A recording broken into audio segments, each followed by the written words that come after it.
श्री गोपाळ कृष्ण भगवान की जय। लीळा नंबर 144। भटोबासांची दुधाची वेळी। विश्रांती घेऊन उठल्यानंतर सर्वज्ञ आसनावर बसलेले होते. सर्व भक्तजन सर्वज्ञांच्या सेवेसाठी आले.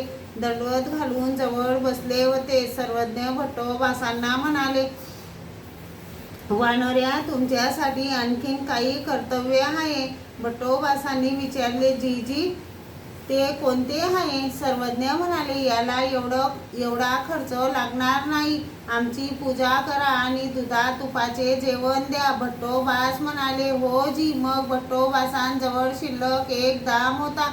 त्याचे सर्वज्ञांच्या उपाहारापुरते तांदूळ, दूध, तूप आणले. मग सर्वज्ञांना तेल उठणे लावून आंघोळ घातली. भट्टोबासांनी चांगली पूजा केली. दुपारती मंगळारती झाली. मग सर्वज्ञांनी दुधा भाताचे जेवण केले. गुडणा केला, विडा घेतला, मग झोपले.